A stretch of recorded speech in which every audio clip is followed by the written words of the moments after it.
जो बचपन में पढ़ने में मन नहीं लगाता है, उसकी जवानी बहुत असमंजस में पड़ जाती है और पढ़ने से ज़्यादा सुख कहीं है नहीं। बस 5 फार्मूला विद्यार्थी को याद रखना चाहिए।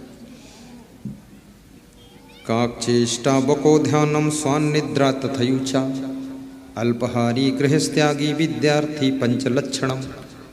ये 5 चीज़ें विद्यार्थी में होना चाहिए और 8 चीज़ें विद्यार्थी में नहीं होना चाहिए। कामम क्रोधम तथा लोभम स्वादम श्रृंगार कौतुके अतिनिद्रा अतिसेवा विद्यार्थी ही अष्टवर्जयत। 8 चीज़ें विद्यार्थी के लिए वर्जित है। खुलासा कर दूं कि आगे बढ़ जाऊं? खुलासा करूं कि आगे बढ़ूं? बोलो ना, हैं कौन ओढ़े? खुलासा कर दूं? कर देता हूं, अपने बच्चों को सुना देना।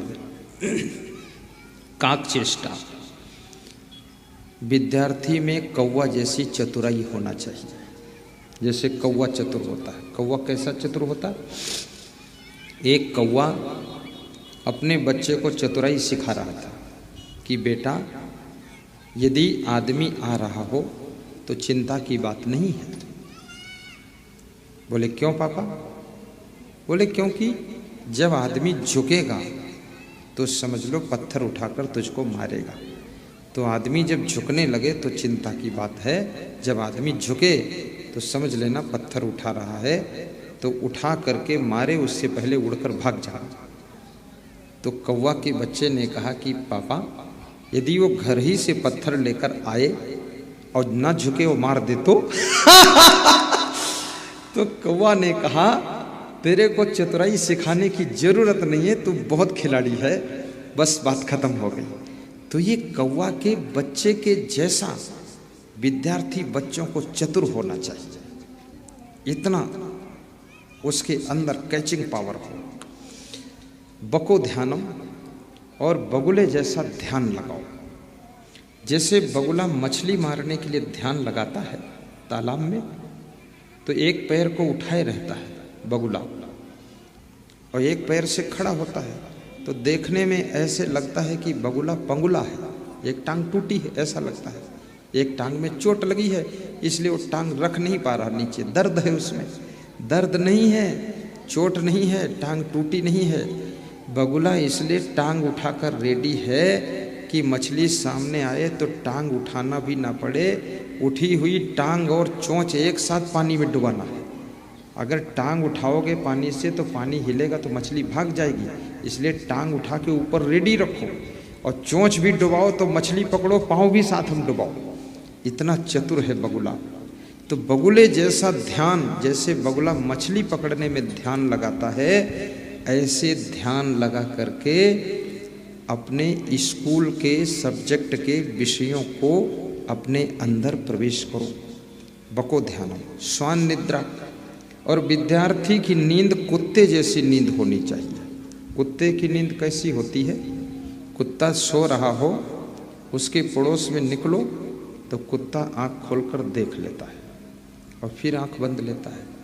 और कुत्ता बड़ा होशियार होता है। उसका नाम कुत्ता इसलिए है क्योंकि आदमी को देख करके वो कूद लेता है। कूद लेना माने ताड़ लेना, ताड़ माने अंदाज लगा लेना, अंदाज लगाना आइडिया लगा लेना, आइडिया माने समझ लेना, समझ लेना माने उसको रीडिंग कर लेता कि आदमी कैसा है। जो रीडिंग करना जानता है उसका नाम कुत्ता है। तो कुत्ता आँख खोलकर देख लेता है और ताड़ लेता है, कूद लेता है कि आदमी ठीक है, तो फिर सो जाता है। उसको लगता है आदमी गलत है तो छलांग मारकर भौंकता है जोर से और अपने मालिक को सूचना देता है कि आदमी गलत है, अब आप देख लो आकर के, मैंने इन्फॉर्मेशन दे दिया है, बाकी इससे लड़ने की सामर्थ्य हमारी नहीं है, तुम भिड़ो आकर, ये चोर आया है। वो सूचना देता है कि ऊट पटांग आदमी लग रहा है। कुत्ते जैसी नींद हो। और कितने लोगों की तो नींद ऐसी है कि आदमी पड़ोस निकले चाहे भैंस निकल जाए पड़ोस, उनकी आँख खोलेगी ही नहीं, और चाहे हाथी उनके ऊपर पांव रख दे वो मर जाएंगे फिर भी नहीं खुलेगी आँख। कुंभकर्ण की तरह सोते हैं। विद्यार्थी की नींद खट से टूटनी चाहिए। और अधिक सोने से कोई बहादुरी नहीं है।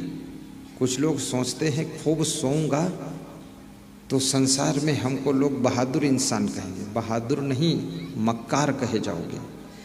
बहुत अधिक सोने से कोई विकास होने वाला नहीं है, शांति मिलने वाली नहीं है, और घर में कलह कलेश बढ़ेगा, कहना सुनना बढ़ेगा, लड़ाई झगड़ा बढ़ेगी, बकवास होगी, और गरीबी घर में आ जाएगी। सवेरे नहीं जागोगे, घर के जानवर भी खूंटा उखाड़ कर चले जाएंगे और तुम्हारा घर नष्ट भ्रष्ट हो जाएगा। इसलिए हर व्यक्ति को जागने में अलर्ट होना चाहिए। समय पर जाग जाओ, भले 1 घंटे कम सोने को मिले। आपके देश के जो प्रधानमंत्री हैं वह 9:45 पर सोते हैं और 4:45 पर जागते हैं। फिक्स टाइम उनका है। और सवेरे मूली, गाजर, सलजम, चुकंदर, सलाद खाते हैं। खीरा, ककड़ी, नमक, मिर्च मिलाकर खाते हैं। ये समोसा और पकौड़ी नहीं खाते हैं। और तुम सवेरे उठकर क्या खाते हो? समोसा और चाय। इसलिए तो दिमाग है ही नहीं, खोपड़ी रह गई खाली। ये चीज़ खाओ, देखो फिर आपका दिमाग तेज होगा। ये कचपच ज़्यादा मत खाया करो। महीने में 1 दिन खा लो तो 10 दिन पेट खराब रहेगा, सुधारते रहो। खाना है तो ये हरी भरी चीज़ें खाओ। 1 केला रोज खाओ। केला आपके पेट के एसिड को मार देगा। 1 संतरा चूस लो, आपकी प्यास को ख़त्म कर देगा। थोड़े अंगूर खा लो, आपकी बॉडी में ग्लूकोज की पूर्ति कर देगा। थोड़ा टमाटर खा लो, आपके शरीर के अंदर पाचन तंत्र को एक्टिवेट कर देगा।